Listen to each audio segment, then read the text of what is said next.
Upaya penangkapan tersangka kekerasan seksual santri di Pondok Pesantren Sidikiyah, Jombang, Jawa Timur masih berlangsung hingga sore ini. Pengamanan di depan pintu masuk Pondok Pesantren Sidikiyah juga masih dilakukan polisi.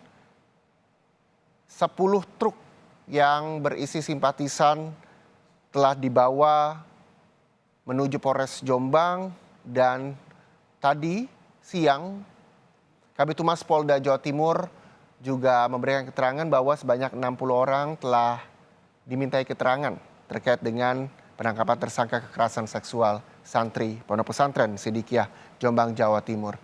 Dan saudara, yang Anda saksikan saat ini di layar televisi Anda adalah gambar terkini suasana di Pondok Pesantren Sidikiyah, Jombang, Jawa Timur.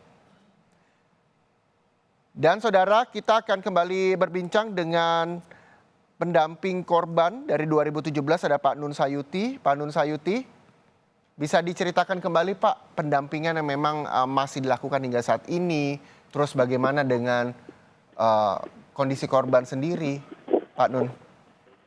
Ya, sampai dengan saat ini kami masih mendampingi korban. Kondisi korban saat ini untuk psikologisnya sudah mulai membaik ya. Namun tentu korban berharap hukum yang sudah dilaporkan ini dapat tuntas untuk membawa tersangkanya di pengadilan. Hal inilah yang menjadi tantangan dari kepolisian. Jadi dengan dilakukannya upaya paksa ini, mudah-mudahan sampai dengan hari ini, saya melihat teman-teman kepolisian sudah bekerja sangat maksimal. Dan juga saya yakin akan berhasil. Iya. Begitu, Pak. Keyakinan keberhasilan polisi untuk menangkap tersangka diamini oleh korban dan juga para pendamping. Pak Nun, terakhir apa yang memang bisa Pak Nun sampaikan kepada publik terkait dengan upaya penangkapan polisi terhadap tersangka kekerasan seksual santri di Pondok Pesantren Sidikiyah, Jombang, Jawa Timur?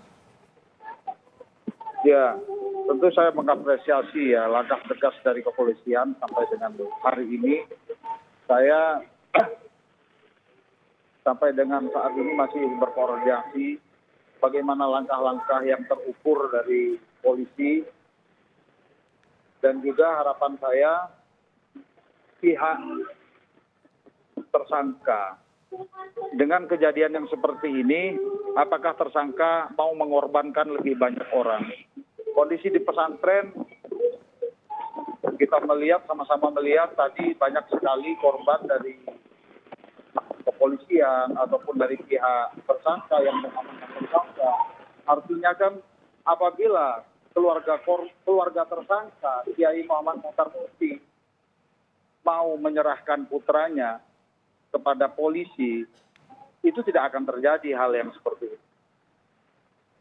Harapan kami, tersangka tentu mengikuti proses yang terjadi hari ini.